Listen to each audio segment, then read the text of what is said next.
My YouTube channel. അപ്പോൾ ഒരു 4 വർഷം മുമ്പ് ചെയ്ത ഒരു വീഡിയോയുടെ സെക്കൻഡ് പാർട്ടാണ്. ഒരു കണ്ടിന്യൂഷനാണ്. എനിക്ക് വീഡിയോസ് ഒന്നും ചെയ്യാൻ പറ്റിയില്ല പ്രോപ്പറായിട്ട്. ആ ടൈമിൽ കൊറോണയും പിന്നെ എൻ്റെ ഫോൺ കുറച്ച് കംപ്ലൈൻ്റ് ഒക്കെ ആയി. പിന്നെ യൂട്യൂബ് ചാനൽ എനിക്ക് അത് ആക്റ്റീവ് ആവാൻ പറ്റിയില്ല. സോ സ്റ്റിൽ ഞാനിപ്പോൾ ട്രൈ ചെയ്യുന്നു.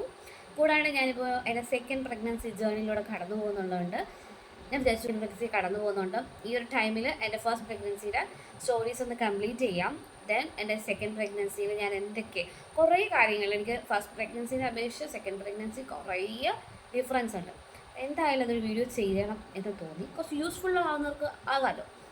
സോ നമ്മൾ ലാസ്റ്റ് പറഞ്ഞത് 7 മന്ത് എന്ന് വെച്ചാൽ നമ്മുടെ 4 ഇയറിന് മുമ്പ് അപ്ലോഡ് ചെയ്ത വീഡിയോയിൽ 0 to 7 മന്ത് വരെയുള്ള എൻ്റെ പ്രഗ്നൻസി സ്റ്റോറി ആൻഡ് എൻ്റെ എക്സ്പീരിയൻസ് ആയിരുന്നു.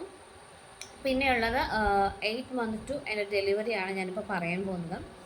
8 മന്ത് എനിക്ക് വലിയ കുഴപ്പമില്ലായിരുന്നു. ജൂണിൽ ഞാൻ എങ്ങനെയൊക്കെയോ കംപ്ലീറ്റ് ചെയ്തു. ഒരു 35 വീക്സ് ആയപ്പോൾ എനിക്ക് സ്കാനിങ് ഉണ്ടായിരുന്നു. സ്കാനിങ് ചെയ്തു, കുഴപ്പമൊന്നുമില്ല, എല്ലാം നോർമലാണ്.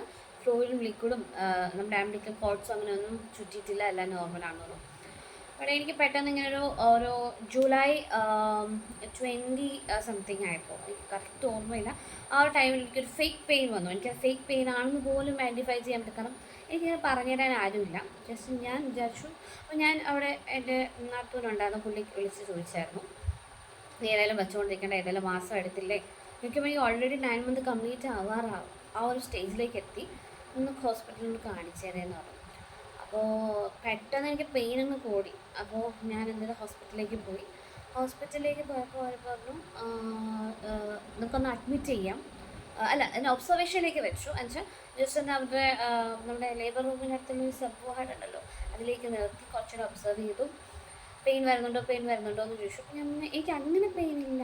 അപ്പോൾ അത് ഒരു ഫേക്ക് കൺട്രാക്ഷൻ ആണെന്ന് എനിക്ക് മനസ്സിലായി.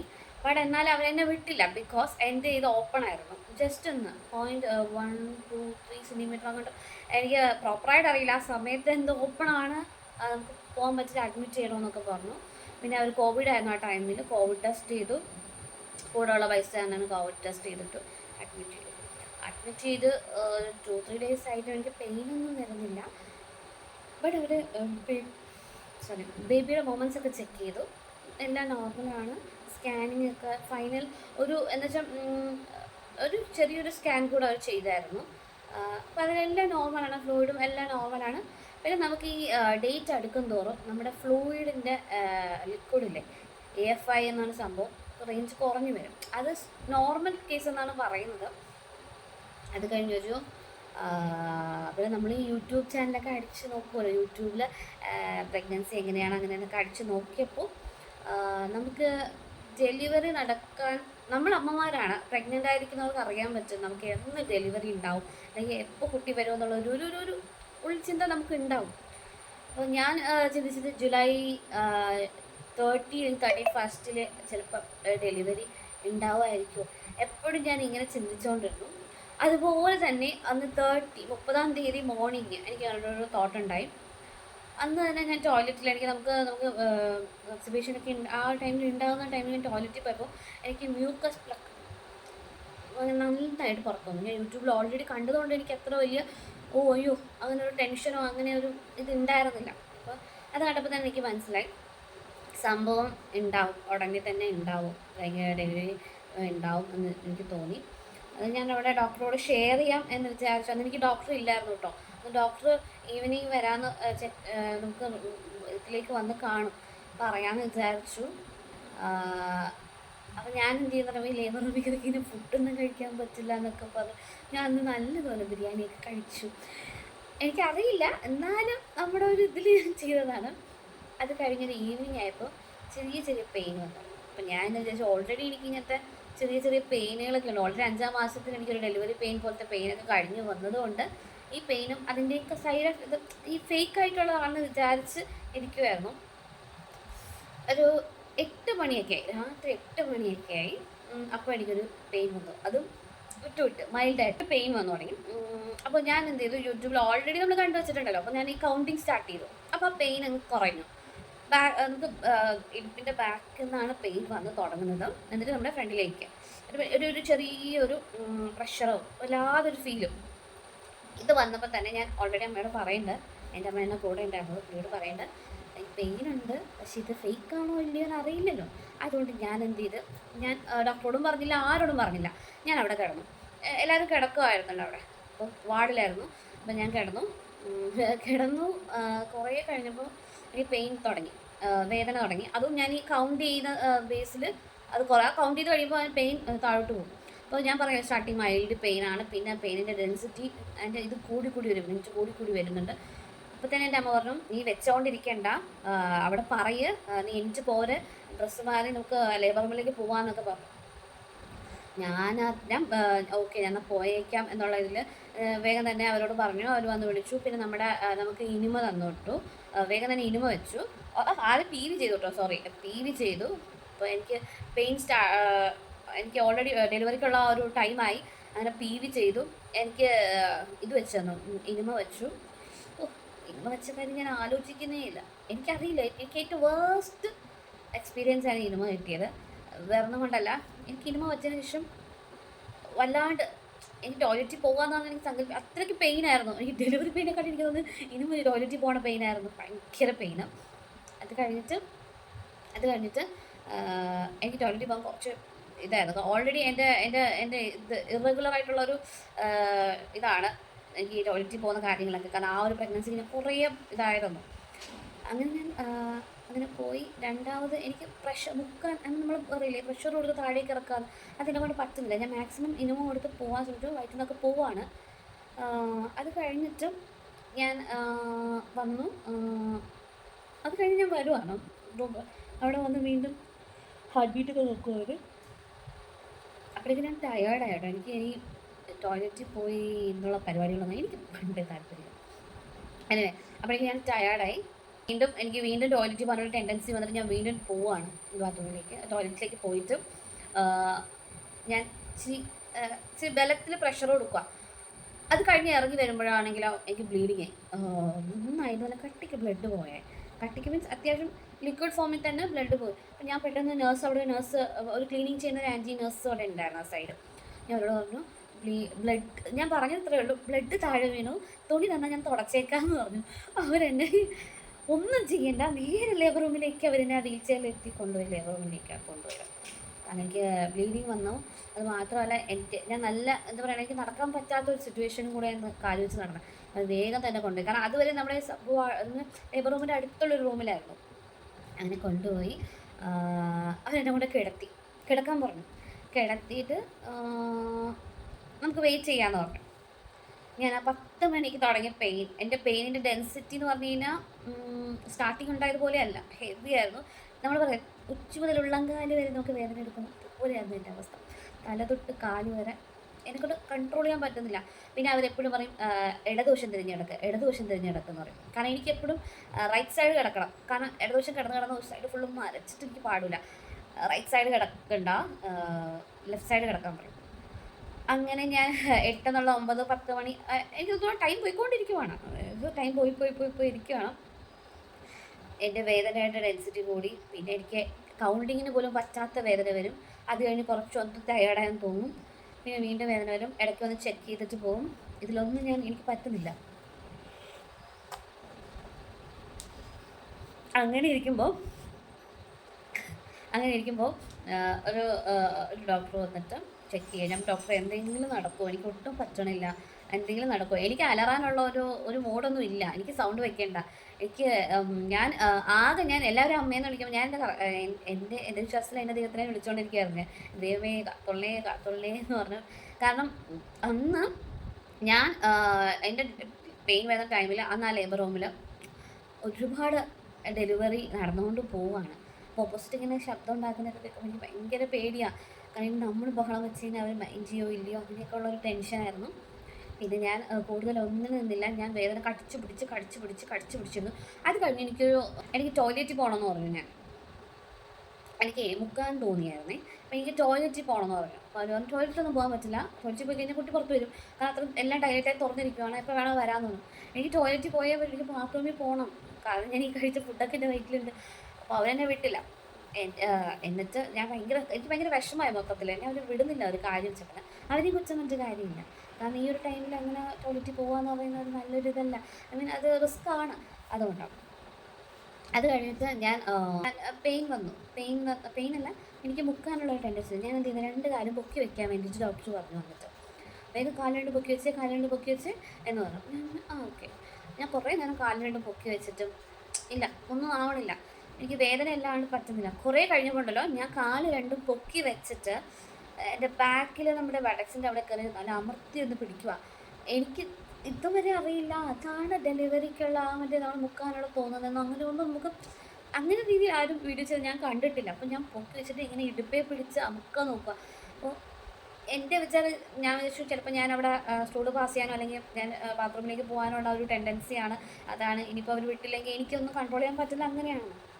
പക്ഷെ അതൊന്നുമല്ല, കുട്ടി വരാനുള്ള ഇതായിരുന്നു. അപ്പോൾ ഞാൻ അതുവരെ സൗണ്ട് വയ്ക്കുക ബഹളമല്ലാതെ ഞാൻ പിടിച്ചിട്ട് സൗണ്ട് വെച്ചു. ആദ്യമൊരു വിളി വിളിച്ചു. ഇങ്ങനെയൊന്നല്ല കേട്ടോ, എൻ്റെ വിളി അത് ഞാൻ തന്നെ അടിച്ചിട്ട് ഞാൻ എന്തിനാ ഇതിനെ കിടന്ന് സൗണ്ട് വെക്കുന്നതാണ്. അങ്ങനെ സൗണ്ട് വെച്ചതും നേഴ്സ് എൻ്റെ ഈ ശബ്ദം, കാരണം ഞാൻ ഇവിടെ നിന്ന് പക്കം വെച്ചിട്ടില്ലല്ലോ, അപ്പോൾ അവർ എൻ്റെ ഈ ശബ്ദം കേട്ടിട്ട് ഓടി വരിക.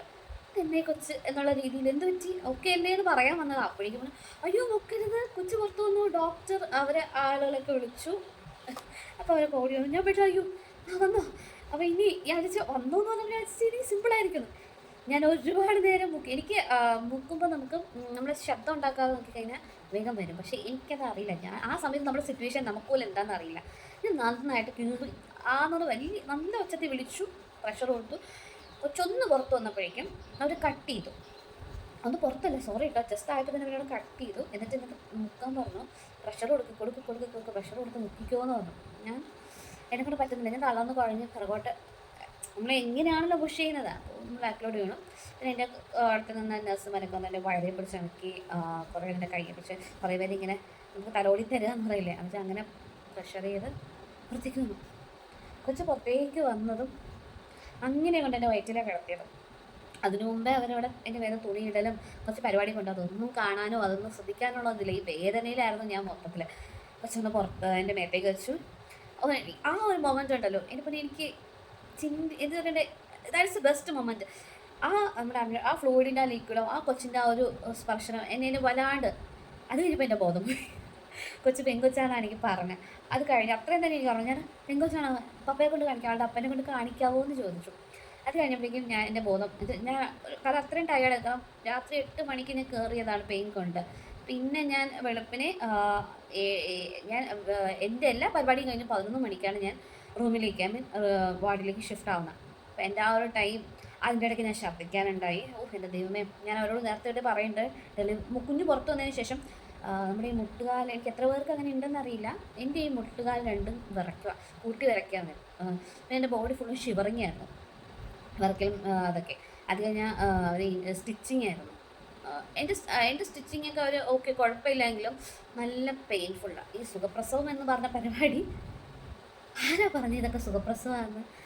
ഈ ഡെലിവറി പെയിനെ കാട്ടിയിട്ട് പെയിനാണ് സ്റ്റിച്ച് ചെയ്യുന്ന പെയിൻ. ഈ സ്റ്റിച്ചിങ് പെയിനാണ്. അയ്യോ, ഇതിനെക്കുറിച്ച് കൂടുതൽ ഞാൻ വേറൊരു വീഡിയോയിൽ എക്സ്പ്ലെയിൻ ചെയ്യാം. നമുക്കിപ്പോൾ ഈ ഒരു വീഡിയോയുടെ ഒരു കണ്ടിന്യൂഷൻ കഴിയട്ടെ. അത് കഴിഞ്ഞ് എന്നെ ഒരു 11 മണിയൊക്കെ അപ്പോൾ, കാരണം ഞാൻ ടൈം നോക്കാം, കാരണം ഞാൻ അങ്ങോട്ടേക്ക് മാറ്റിയപ്പോൾ അവിടെ ക്ലോക്ക് ഉണ്ടായിരുന്നു. അപ്പോൾ 11 മണിയായിരുന്നു. എന്നെ അങ്ങോട്ടേക്ക് മാറ്റി. എന്ന് വെച്ചാൽ ജസ്റ്റ് ഒബ്സർവേഷൻ വാർഡിലേക്ക് മാറ്റി. അപ്പോഴേക്കും എൻ്റെ കൊച്ചിനെ എൻ്റെ കൊച്ചെവിടെയാണ്, കുഞ്ഞെവിടെയാണെന്ന് കുഞ്ഞിനെ കൊണ്ട് വന്നു. അത് ഓമനതുള്ള ക്യൂട്ട് കുട്ടി. സത്യം അമ്മമാരുടെയൊക്കെ ഒരു ബ്ലെസ്സിങ് ആണ്. അത്രയും എന്താ പറയണ്ടേ, ആ കുഞ്ഞിനെ കാണുക എന്ന് പറയുന്നത്. ഐ മീൻ അത്രയൊരു മൊമെൻ്റ് ആയിരുന്നു എനിക്കത്. എല്ലാവരുടെ എക്സ്പീരിയൻസ് അതുപോലെയൊക്കെ തന്നെയായിരിക്കും.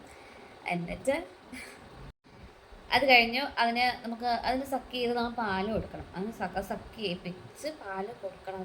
നമുക്ക് പാലെന്ന് പറഞ്ഞൊരു വൈറ്റ് കളർ അല്ലാതെ നമുക്ക് വെള്ളം പോലെ ആയിരിക്കും വരുന്നത്. ചിലവർക്ക് വൈറ്റ് കളർ, അവർക്ക് ഡിപ്പെൻഡാണ്. അങ്ങനെ സക്ക് ചെയ്ത് പാല് കൊടുത്ത് അത് കുടിക്കുന്നുണ്ടോ എന്നൊക്കെ ഓക്കെ, അതൊക്കെ ഉണ്ട്. അത് കഴിഞ്ഞപ്പോൾ എനിക്ക് തലകറങ്ങാൻ തുടങ്ങി. കാരണം എനിക്ക് 8 മണി ഞാൻ പറഞ്ഞല്ലോ, ഇനുമ തന്ന് ഇത് തുടങ്ങിയ മുതൽ ബ്ലീഡിങ് പോയി തുടങ്ങിയതാണ്. അപ്പോൾ എന്നെ ഇന്ന് ഇഞ്ചക്ഷനൊക്കെ എടുത്തിട്ട് പോയി, ട്രിപ്പൊക്കെ ഇട്ടു. അത് കഴിഞ്ഞിട്ട് അവർ പറഞ്ഞു ടോയ്ലറ്റിൽ തന്നെ പോകാൻ വെച്ചാൽ ബൈസ്റ്റാൻഡർ കൂടെ വേണം, അമ്മ കൂടെ വേണം, എന്നാലും തന്നെ പോയി നമ്മളൊന്ന് ഓക്കെയാണ് നോക്കാൻ. എനിക്കത് പറ്റുന്നില്ലായിരുന്നു. എനിക്ക് തല ഇറങ്ങുമായിരുന്നു. എനിക്ക് തല ചുറ്റൽ കൂടുതലായിട്ട് എനിക്കൊന്നിനും പറ്റുന്നില്ല. അപ്പോൾ അവർ ഈ വന്നിട്ട് കാലൊക്കെ പൊക്കി എൻ്റെ ഇതൊന്ന് ബാലൻസ് ചെയ്യാൻ ശ്രമിച്ചു. എന്നിട്ടാണ് ഞാൻ ടോയ്ലറ്റിലേക്ക് പോകുന്നത്. പോയപ്പോൾ ഞാൻ അവിടെ തലറിഞ്ഞ് വീണു. പിന്നെ എല്ലാവരും കൂടെ പിടിച്ച് എണീപ്പിച്ചു, അവിടെ ഇരുത്തി. എന്നൊന്ന് കുളിക്കാൻ പറഞ്ഞായിരുന്നു അവർ. എന്നെ കുളിപ്പിച്ചു. എന്നിട്ട് എൻ്റെ തലകറക്കം മാറിയിട്ടില്ല. അങ്ങനെ എൻ്റെ അപ്പോൾ തനിക്ക് ബ്ലഡ് ടെസ്റ്റ് ചെയ്യാൻ വേണ്ടി അവർ കൊണ്ടുപോയായിരുന്നു, കാരണം എൻ്റെ ഇത്രയും കൂടുതലായിരുന്നല്ലോ. അങ്ങനെ ബ്ലഡ് ടെസ്റ്റ് ചെയ്തപ്പോൾ ഹീമോഗ്ലോബിൻ്റെ അളവ് വല്ലാണ്ടങ്ങ് കുറഞ്ഞു, അത്രയും റേഞ്ച് അങ്ങ് കുറഞ്ഞു. എൻ്റെ ഹീമോഗ്ലോബിനൊക്കെ എനിക്ക് ഓരോ ദിവസം ചെക്ക് ചെയ്യുമ്പോൾ 5 ഒക്കെയാണ് ലാസ്റ്റ് വന്നത്. എൻ്റെ ഞാൻ പറ്റുവാണെങ്കിൽ എൻ്റെ റിസൾട്ടൊക്കെ ഞാൻ ഇവിടെ ആഡ് ചെയ്യാൻ നോക്കട്ടെ കേട്ടോ, കാരണം ഇത്രയും ഈ ഗ്യാപ്പ് ഉള്ളതുകൊണ്ട് ഞാൻ എടുത്ത് നോക്കാം. അങ്ങനെ എൻ്റെ ഹീമോഗ്ലോബിൻ ഭയങ്കര വേരിയേഷനൊക്കെ ആയി. എന്നിട്ട് ഞാൻ കുഞ്ഞിനെ കണ്ട് ഞങ്ങൾ വാർഡിലേക്ക് മാറി. അവിടെ പോയി വേറൊരു വാർഡിലേക്ക് കേട്ടോ പോയത്. ആദ്യം ഇരുന്ന തന്നെ ഡെലിവറി കഴിഞ്ഞാൽ വേറൊരു കുട്ടികളുള്ളപ്പോൾ വേറൊരു സ്ഥലത്തി, പിന്നെ കുഞ്ഞായിട്ടുള്ള ഒരു ജേണി ഉണ്ടായിരുന്നു. പിന്നെ ആൾക്ക് BCG ഇഞ്ചക്ഷൻ, അതൊക്കെ അമ്മയാണ് കൊണ്ടുപോയത്. സത്യം പറഞ്ഞാൽ നമ്മൾ അമ്മമാരായി കഴിഞ്ഞാലാണ് നമുക്ക് മനസ്സിലാവുന്ന, അപ്പോഴൊരു ഫീൽ ഉണ്ടാവും. കുഞ്ഞിനൊരു മുട്ടുസൂചി കൊണ്ടാലും നമുക്ക് വേദന എടുക്കുമെന്ന് അറിയില്ലേ. കുഞ്ഞിന് ഇഞ്ചക്ഷൻ എടുക്കാനൊക്കെ കൊണ്ടുപോകുമ്പോൾ അതിൽ ഒരു പ്രാവശ്യം കൊണ്ടു എൻ്റെ മുമ്പിൽ വെച്ച് ഇവിടെ കുത്തിയിട്ട് ജസ്റ്റ് ബ്ലഡ് എടുക്കുക. എനിക്കതൊട്ടും അക്സെപ്റ്റ് ചെയ്യാൻ പറ്റിയില്ല. ഞാൻ ഭയങ്കര കരച്ചിലായിരുന്നു. കാരണം എല്ലാ അമ്മമാരും അങ്ങനെയാണെന്ന് എനിക്കറിയാം. ബട്ട് എൻ്റെ ഒരു ഫീലാട്ടോ പറയുന്നത്. ഞാൻ അപ്പോൾ തന്നെ മാറി. ഞാൻ കൊച്ചിൻ്റെ എടുത്തിട്ട് ഓടിപ്പോയാലോ എന്ന് ചിന്തിച്ചു. പക്ഷേ ഇതൊക്കെ ഒരു പ്രൊസീജിയർ അല്ലേ. അങ്ങനെ ആ ഒരു ഇത് കഴിഞ്ഞു. എല്ലാവരും ഡിസ്ചാർജ് ചെയ്തു 3 ദിവസമായപ്പോൾ തന്നെ. 3-4 ദിവസം കൊണ്ട് എല്ലാവരും ഡിസ്ചാർജ് ചെയ്തു. എന്നെ മാത്രം ഡിസ്ചാർജ് ചെയ്തില്ല, കാരണം എനിക്ക് ഹീമോഗ്ലോബിൻ കുറച്ച് കുറവായിരുന്നു. അങ്ങനെ എന്നെ 6 ദിവസത്തെ ഹോസ്പിറ്റൽ വാസത്തിന് ശേഷമാണ് എനിക്ക് ഡിസ്ചാർജ് കിട്ടിയത്. അതുവരെ ഞാൻ ആ ഹോസ്പിറ്റലിൽ എനിക്ക് ബ്ലഡൊന്നും കയറ്റിയിട്ടില്ലായിരുന്നു. ഒരു അയണിൻ്റെ ഒരു ട്രിപ്പ് കയറ്റി. അത് ഇടുമ്പോൾ നമുക്കൊരു ഭയങ്കര ഒരു അസ്വസ്ഥത ഉണ്ടാവും കയ്യിൽ. അങ്ങനെ അത് കയറ്റിയിട്ട് എന്നാലും ഒരു എന്താ പറയണ്ടേ, ബാലൻസ് ഇല്ലാതെയാണ് എൻ്റെ ഹീമോഗ്ലോബിൻ ഉണ്ടായിരുന്നത്. ഓക്കെ ആയപ്പോഴാണ് എന്നെ ഡിസ്ചാർജ് ചെയ്തത്. കാരണം അന്ന് കൊറോണ ടൈമാണ്, കാരണം ഡെലിവറി കേസസും കൂടുതലാണ്. നമുക്ക് ഡിസ്ചാർജും 6 ദിവസമായി, കാരണം നോർമൽ ഡെലിവറി ആയിരുന്നു എനിക്ക്. എൻ്റെ ഹീമോഗ്ലോബിൻ്റെ വേരിയേഷൻ കൊണ്ട് എനിക്ക് 6 ദിവസം ഹോസ്പിറ്റലിൽ നിൽക്കേണ്ടി വന്നു. അത് കഴിഞ്ഞ് വീട്ടിലേക്ക് വന്നു. പിന്നെ ഏറ്റവും കൂടുതൽ പറയാനുള്ളത് നമ്മുടെ ഡെലിവറി, ഈ വെജനൽ ഡെലിവറി കഴിഞ്ഞാലുള്ള സ്റ്റിച്ചിങ് പെയിനാണ്. സിസേറിയൻ ആയാലും അല്ലെങ്കിൽ നോർമൽ ഡെലിവറി ആയാലും നമുക്ക് സ്റ്റിച്ചസ് ഉണ്ടാവും. നമ്മളെ കൊണ്ട് അടുത്തൊരു കാല് വെക്കാൻ പറ്റില്ല. അതൊക്കെ എന്ന് പറഞ്ഞാൽ 2 കൂട്ടരുടെ എക്സ്പീരിയൻസ് സെയിം ആണെന്നാണ് തോന്നുന്നത്. പിന്നെ ഈ പറഞ്ഞ ബാക്ക് പെയിനും ഈ പറഞ്ഞ എല്ലാ പെയിനും ഈ പറയുന്ന നമ്മുടെ സുഖപ്രസവം ചെയ്യുന്ന അല്ലെങ്കിൽ നോർമൽ ഡെലിവറി ചെയ്യുന്നവർക്ക് ഉണ്ടാവും. കാരണം എനിക്ക് നമ്മുടെ വെജനലിലെ സ്റ്റിച്ചസ് ഉണങ്ങാൻ വേണ്ടിയിട്ട് 15 ഡേയ്സ് കഴിഞ്ഞു. ഞാനൊന്ന് ഓക്കെ ആയി വരാൻ. കാരണം അതുവരെയും എനിക്ക് എന്തോ വലിയ ഭാരക്കെട്ടാണ് എൻ്റെ അടുത്തിരിക്കുന്നത്. അതിനെ കൊണ്ടൊന്നും പറ്റുന്നില്ല. ഒട്ടും എനിക്ക് അക്സെപ്റ്റ് ചെയ്യാൻ പറ്റാത്തൊരു ഫീല്. നമ്മൾ കുഞ്ഞിനെ നോക്കുന്നു, ആ സ്റ്റിച്ചും പിന്നെ നമുക്ക് ഉണ്ടാകുന്ന ബ്ലീഡിങ്ങും മൊത്തത്തിലായപ്പോൾ ഉണ്ടല്ലോ, ഞാൻ എന്താ പറയുക, നമ്മൾ പറയില്ലേ സ്വർഗവും നരകവും കണ്ടിറങ്ങി വരിക, അതേ അവസ്ഥയായിരുന്നു എനിക്ക്.